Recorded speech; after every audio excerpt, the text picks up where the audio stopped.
The iPad Air was my favourite. It sat between the base iPad Air model and the iPad Pro.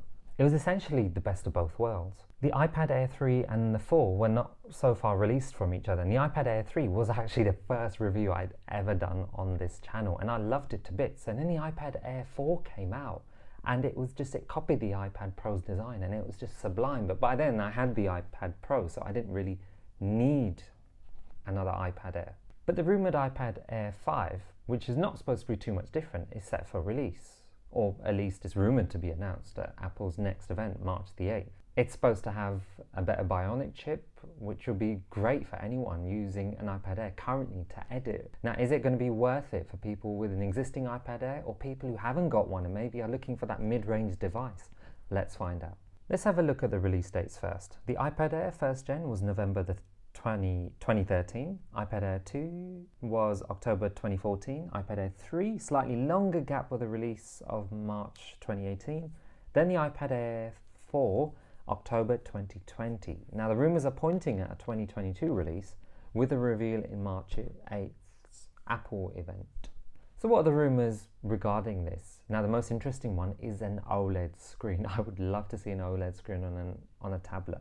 Quite surprised that they would consider doing it on the iPad Air, but it would make them sell quite a lot. The iPad Air is meant to be in the middle of the basic iPad and Pro, and an OLED screen would mean accurate colours, superb HDR, and would mean screen burn-in possibilities, which is on the flip side of it. That would be a concern if you plan on keeping your device for many years, but then again, the iPhones have had OLEDs for a while, and I haven't experienced any burn-in whatsoever.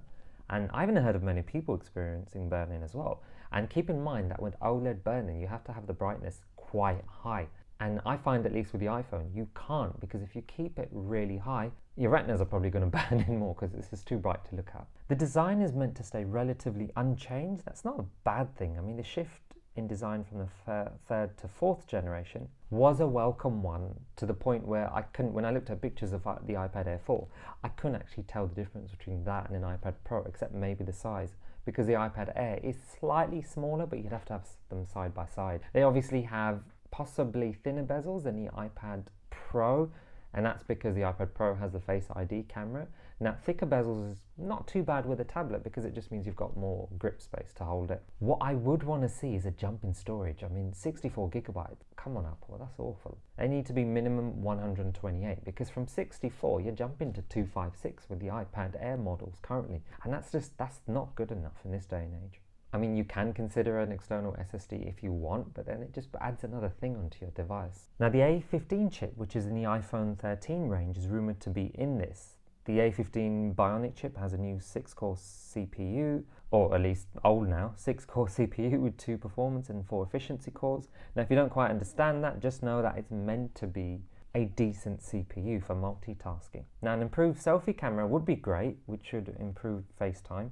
The iPad 4 selfie camera quality is still better than the MacBook Airs. And, you know, that's more on the folks that decided that on Apple during the pandemic to have that. Clearly, obviously, Apple do things for a reason. They want to update features slowly, bit by bit. I mean, the iPad ranges, I know certainly working from home, if I went onto the iPhone or an iPad, it would be better than my MacBook. It would just be embarrassing compared to a lot of the cameras out there.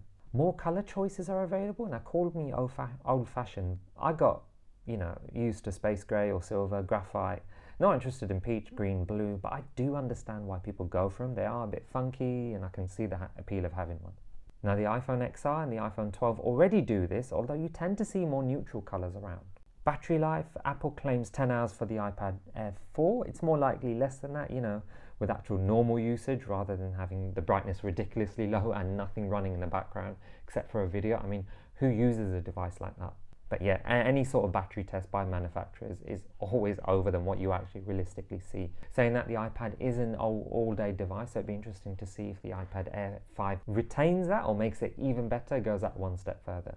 I really, really want iPad OS to be different, but I feel that if Apple does that and tries to make the iPad OS more similar to macOS, then Apple will have a problem in selling its MacBook lineup, which I get totally. Maybe a bit more freedom on the home screen and the icons would be great, because fiddling about with widgets is annoying, especially when it moves your other icons. Now, March the 8th is coming in a few weeks. As of me making this video, I might schedule it a little bit later on, but let me know what you think in the comments, as the iPad Air intrigue you? Are you still happy with your iPad? Are you looking at an iPad Pro? Or you just don't care? Either way, like and subscribe, and until next time.